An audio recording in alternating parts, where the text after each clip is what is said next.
Konsumsi listrik kita baru 1.173 kWh per kapita.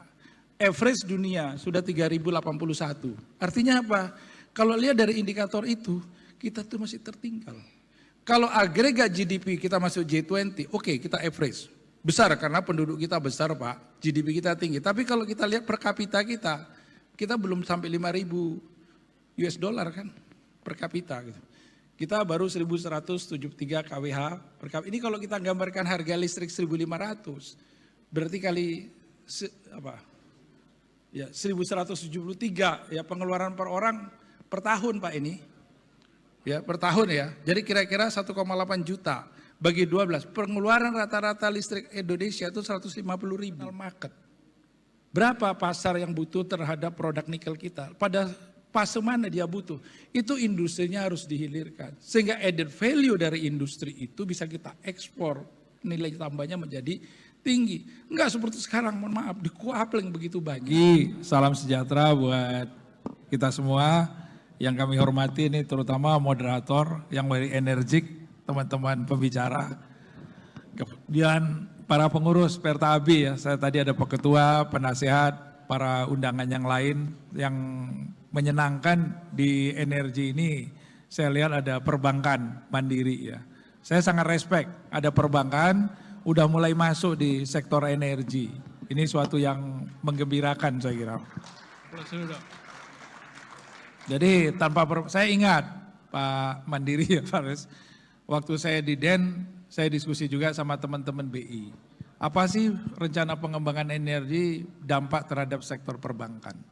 Sangat dekat gitu, sangat dekat. Karena kalau sektor perbankan diam, nggak jalan ekonomi. Ekonomi akan jalan menggerakkan sektor energi. Jadi kalau ekonomi kita nggak tumbuh, jangan berharap energi kita akan tumbuh. Almost impossible. Sektor listrik juga nggak akan tumbuh kalau ekonomi nggak tumbuh. Kalau listrik nggak tumbuh, sektor hulu juga nggak tumbuh. Batu bara mandek, gas mandek, EBT jangan coba dipaksakan seperti sekarang Pak. Rame EBT. Kenapa EBT mandek? Bahkan kemarin ada analisis ya. Saya nggak langsung textbook ini nggak apa-apa ya Pak. Ya nanti dikira ngepek lagi gitu. Aduh kalau dosen ngepek malu juga ya.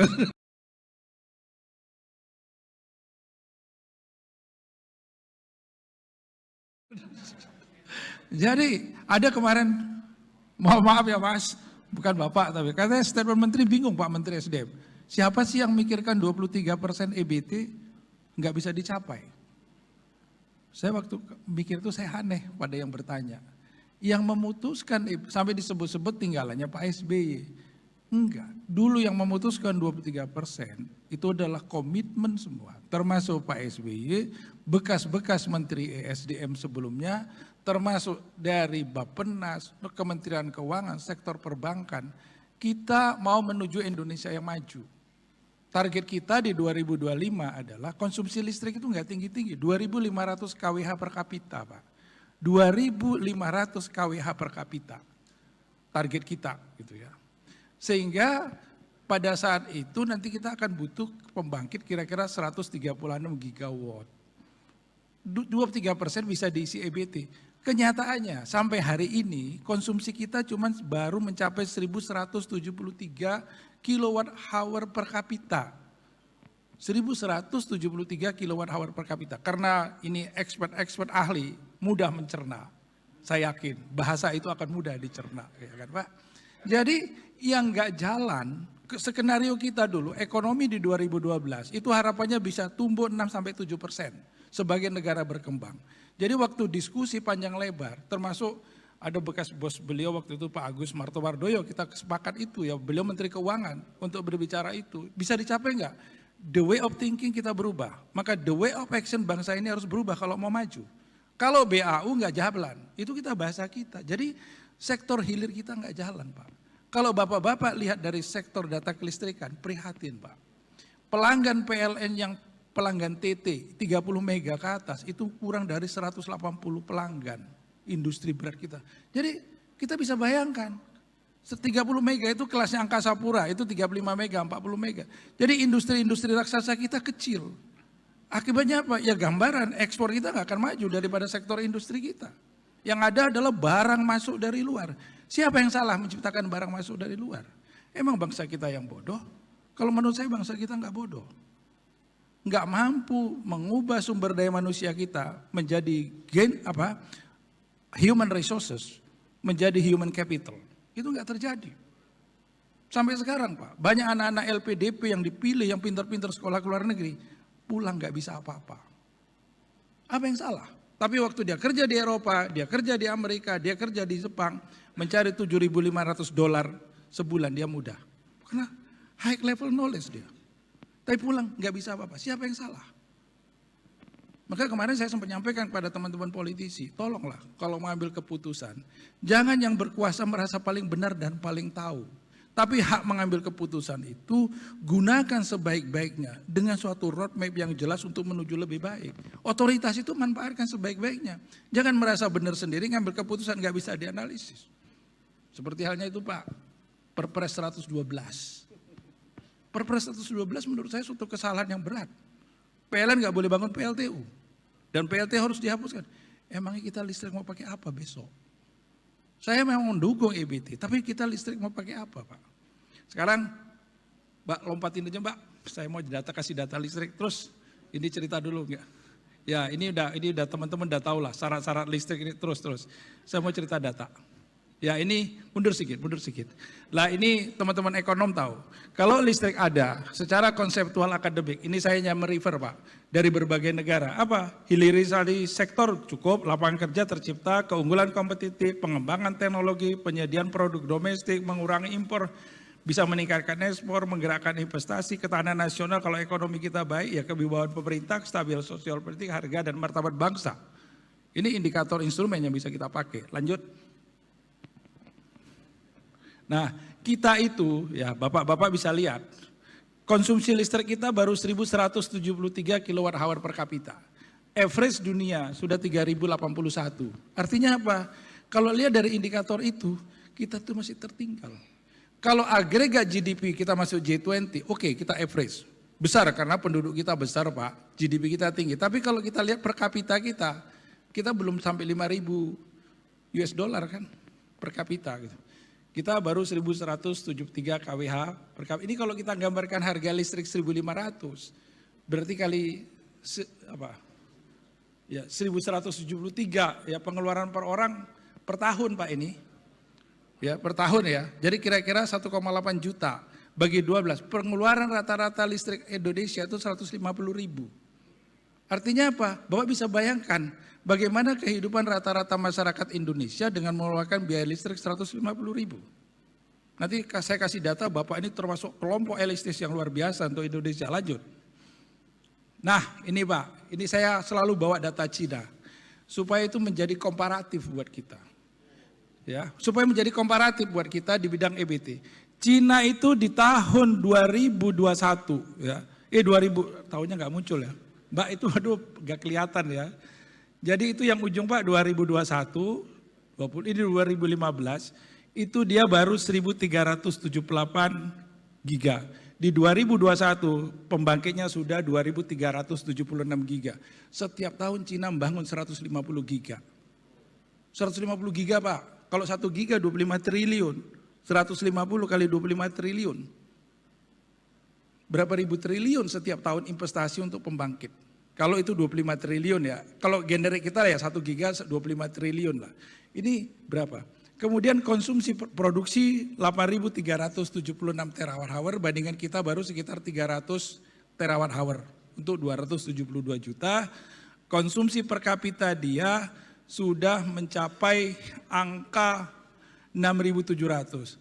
Dan yang menarik Pak, dari data 2023 dia memproduksi energi listrik 9.221 terawatt hour, untuk sektor industri lebih 7.800 terawatt hour. Konsumsi 1.350 terawatt hour untuk rumah tangga. Nah, ini yang menarik lagi bahwa dia mengembangkan EBT. Ini ada apa namanya? Wind power, PV, dia bergerak sampai sekarang dia punya wind power udah 328 giga dari 96 7 tahun yang lalu, PV-nya udah 306 giga, menggerakkan ekonomi. Itu yang saya bayangkan dulu, kita menuju 23% itu supaya sektor EBT juga mampu berkontribusi di dalam pertumbuhan ekonomi. Bukan jadi pasar.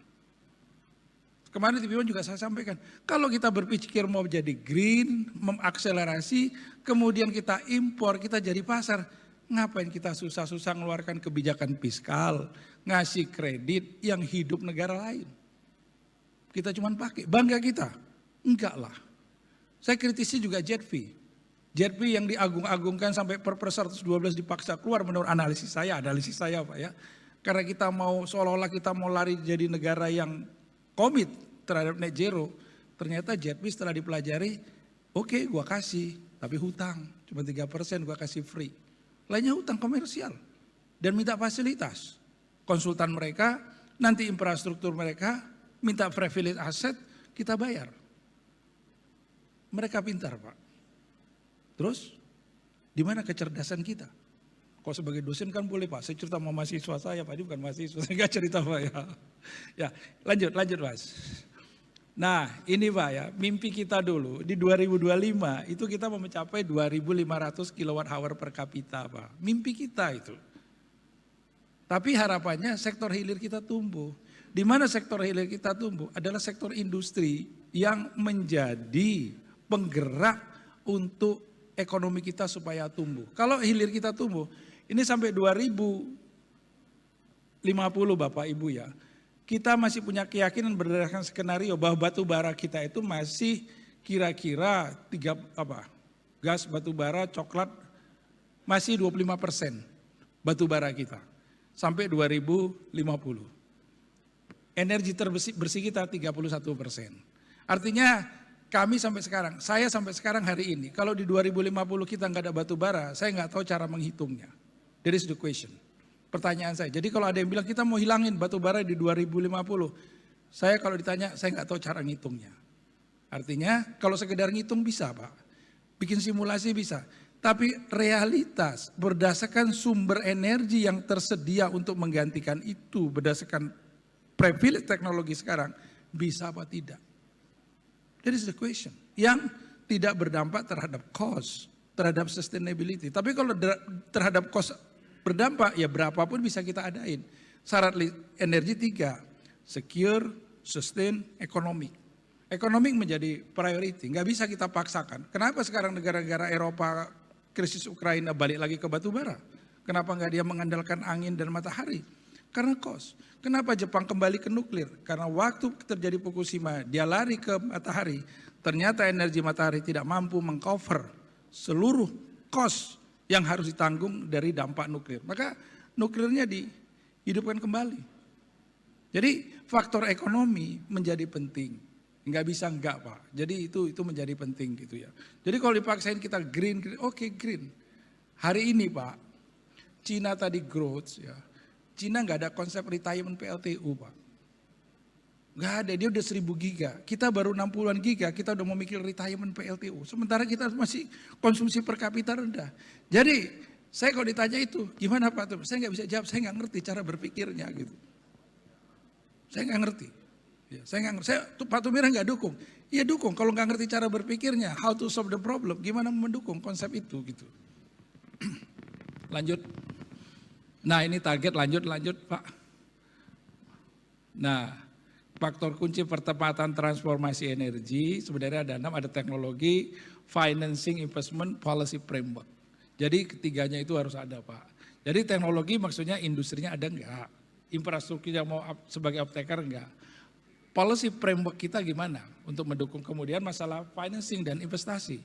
Kalau itu enggak ada juga enggak jalan Pak. Jadi kalau bank nggak mau support energi terbarukan nggak jalan Pak, mandek Pak, mandek. Tapi bank juga harus mikir kan bagaimana resiko. Kalau investasi, return investasinya terjamin nggak? Selama yang unik ini Pak, sekarang ini rame-rame, yang kasihan tuh industri listrik Indonesia juga. Saya bukan bela PLN. Sekarang misalnya, yang harus menjadi beban adalah kita, IPP masuk. Tapi IPP bisa masuk, lendernya mau memberi dukungan dana, kalau ada garansi bahwa energinya dibeli oleh PLN. Tapi PLN nggak boleh bangun pembangkit. 35 giga, 25 giga, 25 dikasihkan private sector, Internasional yang 10 baru PLN. Tapi setelah 7 atau 8 tahun return investasi itu untungnya balik keluar semua. Jadi kadang-kadang kita bingung Pak ngambil keputusan itu. Lanjut. Masih ada waktu berapa Mas? Ya 5 menit. Nah jadi key factor transisi energi yang saya coba kumpulkan lebih detail adalah regulation and commitment dan politik, infrastruktur dan industri EBT kita punya enggak, education, human capital, innovation, teknologi, finance and investment. Ada di mana kita? Kalau kita lihat ini Pak, untuk mencapai paling-paling ada yang 40, ada yang 60 di antara itu. Jadi memang akselerasi EBT juga sulit. Kalau saya lihat dari lingkaran ini, ya kan. Jadi syarat untuk bisa maju, demand harus terbentuk. Jadi tanpa adanya demand yang tumbuh, implementasi transisi energi akan menyebabkan pembiayaan bagi negara atau masyarakat. Menciptakan tibar, ya harus ada indikator pertumbuhan ekonomi produktif, bukan ekonomi konsumtif. Ekonomi produktif Bapak tahu harus ada industri, transformasi, knowledge, skill untuk memberi nilai tambah. Kalau konsumtif ya ada hutang, datang duit kita beli udah konsumtif, tumbuh kita kaya. Tapi produktif atau enggak? Produktif, beliau tahu banget tadi punya karyawan sampai 5.000, wah itu produktif. Bisa mengenerate revenue berdasarkan potensi resources. Ada gain productivity dari human yang beliau punya itu. Itu luar biasa, tepuk tangan deh itu beliau di. Saya sedang sebagai dosen, saya tadi bilang, orang-orang yang mampu menciptakan lapangan kerja, kalau boleh datanglah ke kampus Pak. Yang perlu diedukasi di kampus, bukan hanya mahasiswa. Dosen-dosen perguruan tinggi sekarang juga perlu diedukasi. Kenapa? Saya juga mengajak berubah berpikir teman-teman. Kampus itu kan tempat industri human. Bagaimana human yang di produk tadi mampu menjadi human capital ke depan, itu harus dirubah. Cara berpikir nggak sekedar dikasih ngajar masuk dari UGM, dari itu, tapi bagaimana setelah lulus. Lanjut. Nah ini mimpi kita Pak, untuk menuju Indonesia emas ya, yang udah dicalon. Apa caranya? Ya mencapai GDP per kapita naik, ya harus ada industri Pak. Ya seperti smelter sekarang, oke smelter, tapi saya bilang smelter jangan kebablasan. Jangan semua langsung dieksplorasi hanya satu level, ya satu fase langsung ekspor. Tapi harusnya mau belajar international market. Berapa pasar yang butuh terhadap produk nikel kita? Pada fase mana dia butuh? Itu industrinya harus dihilirkan. Sehingga added value dari industri itu bisa kita ekspor. Nilai tambahnya menjadi tinggi. Enggak seperti sekarang, mohon maaf, dikuapling begitu banyak. Kita ekspor, kalau saya bilang masih mentah lah. Memang satu level udah berubah, tapi sampai hilirnya end product itu harusnya kita kuasai. Kenapa dibawa ke Cina bisa diolah lagi? Menjadi yang memberi nilai tambah. Nah, ini mungkin bapak-bapak pengusaha yang bergerak di alat ini bisa ikut membantu bangsa. Memikirkan itu lebih jauh. Kalau kami di kampus nggak bisa Pak, karena bukan pelaku, terus terang. Paling konseptual, Bapak kan dosen cuman iya. Tapi kalau saya melihat bapak-bapak lah yang bisa melakukan, Bapak punya pengetahuan. Basicnya punya modal, tahu market, ini harus bisa untuk mengupayakan itu menjadi lebih jauh. Pemerintah nggak bisa semua Pak, tanpa supporting dari bapak-bapak sebagai real pelaku gitu. Jadi ya saya sebagai dosen minta juga kepada Bapak supaya Pak, anak-anak Indonesia ke depan yang kami didik itu bisa berperan lebih baik. Itu Bapak yang buat road. Tapi kalau Bapak mandek sampai di situ, mereka juga nggak bisa berbuat apa-apa gitu. Lanjut aja. Nah ini Pak, mundur sedikit. Ini yang disusun pemerintah, ini mimpinya. Ya, mimpi tahun 2060 kita mau konsumsi sampai 6.465 kWh per kapita. Excellent ide, tapi harus disiapin ya. Kemudian ada suatu pemikiran kelompok lain atau konsep yang lain 5.008. Pokoknya antara 5.000 sampai 6.000. Kalau kita butuh 5.000 sampai 6.000 kWh Pak, kita butuh mungkin antara 500 sampai 700 giga pembangkit. Apakah EBT, apakah dari fosil, apakah nuklir. Kalau 500 giga atau 600 giga, 1 giga 2.500 berapa? 15.000 triliun Pak. Duit yang harus dibutuhkan belum untuk transmisi, untuk distribusi, peralatan kontrol, peralatan digital dan lain-lain yang harus melengkapi itu. Lanjut. Nah ini cepat. Jadi Bapak Ibu, saya membuat yang sederhana ya. Jadi kalau demand itu di biru bisa naik ya, harapannya setiap tahun naik, maka akan diikuti pembangunan pembangkit energi listrik, pembangunan transmisi, gardu indo, trafo, jaringan distribusi ya. Jadi memang investasi jalan, investasi teknologi tumbuh tergantung pada pertumbuhan demand. Jadi industri akan bergerak, ya harus ada perencanaan pembangunan nasional berkelanjutan, berbasis regional, mengandalkan produktivitas bangsa dan bukan menjadi pasar impor. Itu konsep yang, ya ini konsepnya kampus Pak. Lanjut Pak, Mbak lanjut. Nah ini Pak, ini cerita yang mengerikan Bapak kalau lihat. Saya bukan mau provokasi. Saya dari data PLN Pak, data PLN itu pelanggan PLN itu ada 85.272 pelanggan. 85 juta. Tapi yang harus dilatihkan, coba Bapak lihat pelanggan 30.000 kPa ke atas industri besar sampai 2022 baru 112 pelanggan. Ya.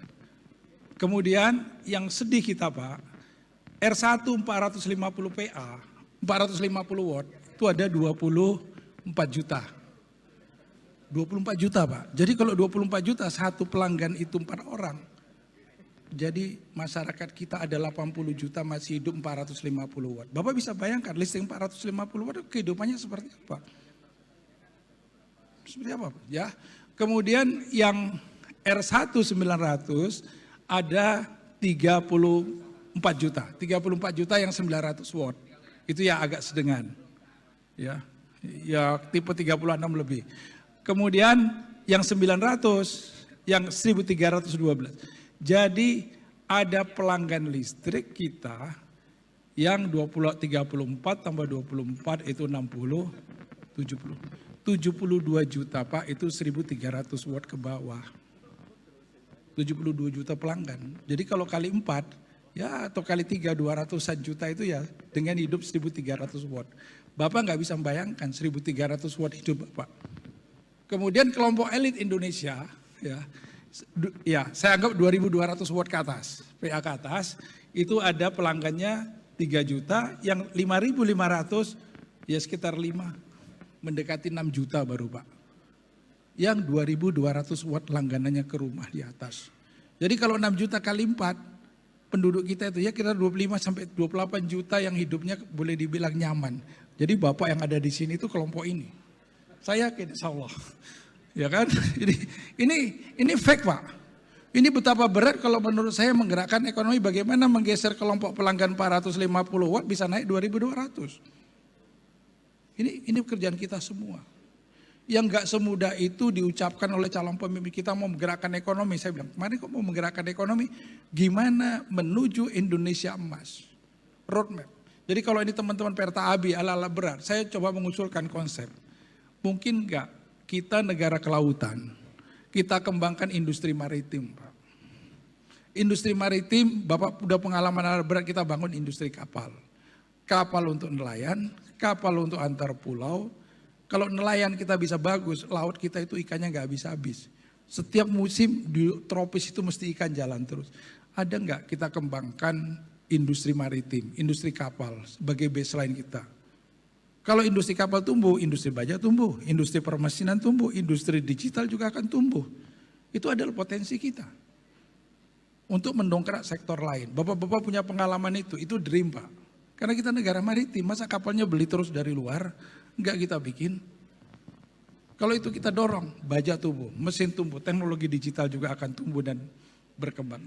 Ini bukan manasin saya Pak, ini adalah data. Karena Bapak tokoh-tokoh ahli, saya bukakan ini data ya. Tapi ini data bukan data PLN, data yang diekspos juga oleh PLN dari buku statistik. Ini sudah habis, lanjut, waktunya habis Pak. Iya. Lanjut dikit lagi ya. Sedikit lagi, boleh. Nah, jadi pengembangan EBT ada suatu konsep pemikiran Pak. Kalau kita mau mengembangkan EBT, haruslah berpikir secara integrasi. Jangan sekedar pemasok demand sekarang. Misalnya kemarin kita ada contoh di Sumba. Sumba itu punya potensi matahari yang besar. Jadi jangan dipikir bahwa mengembangkan Sumba sekedar memenuhi kebutuhan pasok lokal, nggak akan terjadi. Bisa nggak Pulau Sumba kita ubah menjadi zona pengembangan baru green industry di sana. Energi dari matahari dengan masif produk bisa mencapai keekonomian, bangun hidrogen di sana, amonia ataupun yang lain-lain jadi kawasan green industry, bangun pelabuhan samudra di sana, bangun industri hidrogen, kembangkan kapal menjadi koridor frontline pertahanan dengan Australia. Tapi terintegrasi, lebihnya energi, tarik submarine ke Bali, tarik submarine ke Jawa. Jadi orang di NTT juga akan tumbuh, berkembang. Jadi harus berbasis regional pertumbuhan. Gak tahu capresnya ngerti nggak? lanjut sedikit lagi Mas. Ya. Sedikit lagi, saya kesimpulan. Satu slide lagi. Kesimpulan ya, kesimpulan. Kesimpulan silakan. Nah ini Pak, konsep itu. Ini bisa dikembangkan. Ini UGM sudah mengkaji ini. Lanjut Mbak. Lanjut. Ada kesimpulannya enggak? Lanjut. Nah udah enggak ada. Terima kasih, lebih kurang mohon maaf. Assalamualaikum warahmatullahi wabarakatuh. Waalaikumsalam warahmatullahi wabarakatuh. Terima kasih Prof. Tumiran. Memang ya, memang kalau bicara sama Dewan Energi ini memang harus kompleks dan komprehensif. Saya catat tadi, saya juga tonton YouTube-nya Profesor Tumiran ini, beliau itu adalah aliran electric consumption itu adalah indikator dari kemajuan